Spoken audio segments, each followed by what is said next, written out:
इकाई 6 न्याय कहानी।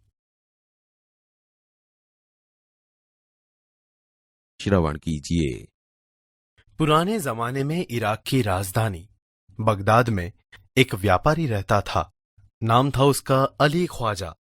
व्यापार करते करते जब उसके पास 1000 सोने की मोहरें इकट्ठी हो गई तो उसने मक्का शरीफ की यात्रा का निश्चय किया। क्योंकि वह अकेला रहता था, उसने अपनी जमा पूंजी अपने मित्र के यहां रखने का निश्चय किया। यात्रा के खर्च के लिए उसने 500 मोहरें अलग रख ली। फिर एक घड़े में बची हुई मोहरें डालकर तेल भर दिया। अली ख्वाजा पड़ोस में अपने मित्र वाजिद के घर गया। उसको अपनी यात्रा के बारे में बताया और कहा, यह तेल का घड़ा मैं आपके घर रखकर जाना चाहता हूं, मक्का से लौटकर ले लूंगा। वाजिद ने अपने तहखाने की चाबी उसे देते हुए कहा कि आप अपना घड़ा तहखाने में रख आइए और जब आप लौटे तो उसी स्थान से ले लीजिए। अली ख्वाजा घड़ा रखकर यात्रा के लिए निकल गया।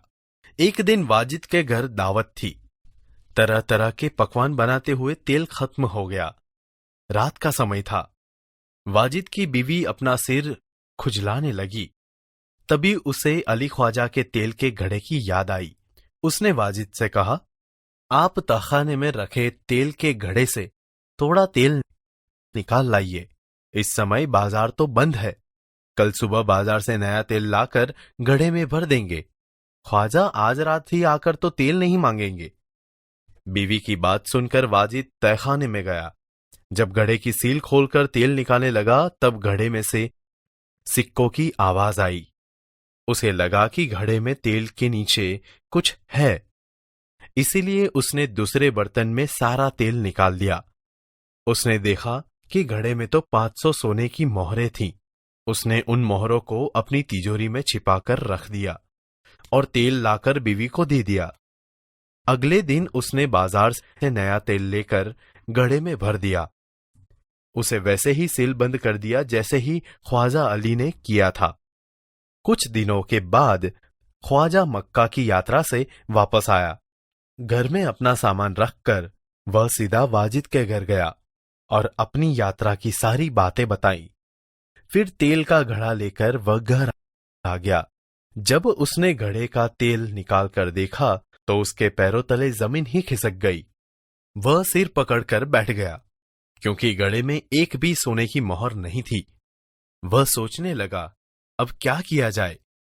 वह उल्टे पांव वाजिद के घर गया और अपनी मोहरें मांगने लगा। वाजिद ने कहा कि सीलबंद तेल का घड़ा आपको उसी स्थान से मिला जहां आप रख कर गए थे। मैंने तो उसे हाथ भी नहीं लगाया। मैं कैसे मान लूं कि उसमें सोने की मोहरें थीं? दोनों मित्रों में कहासुनी होने लगी। दोनों का झगड़ा सुनकर आसपास के लोग इकट्ठे हो गए।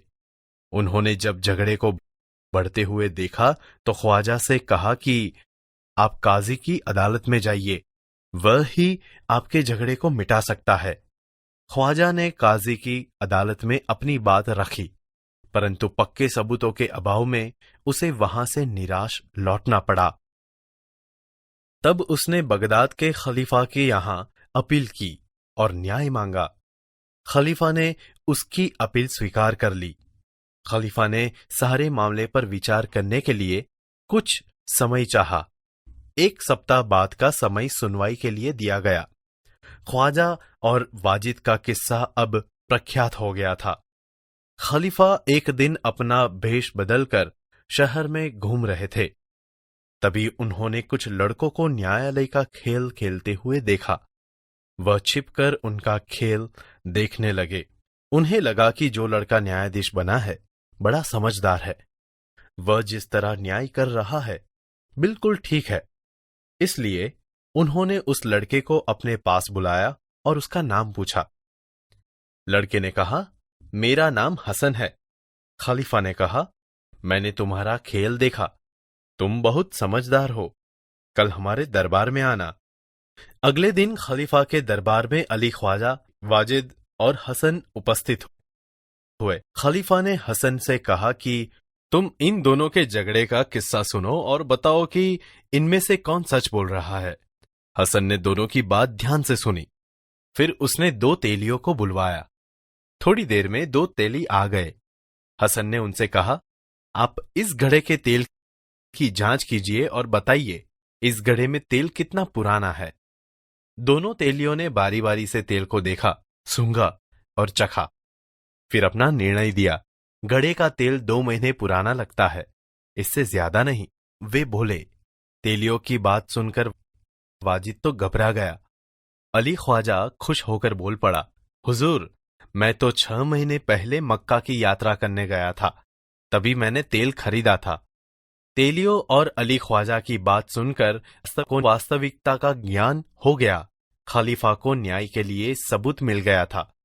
खलीफा ने हसन को धन्यवाद दिया और वाजिद से कहा कि आपने अली ख्वाजा के घड़े से तेल और मोहरे निकाली है, आप उन्हें वापस कीजिए और चोरी और विश्वासघात के अपराध की सजा भुगतिए दिए। खलीफा ने हसन को बहुत सारा पुरस्कार दिया। खलीफा के दरबार में उपस्थित सभी लोगों ने हसन की सूझबूझ और न्याय की बुरी बुरी प्रशंसा की।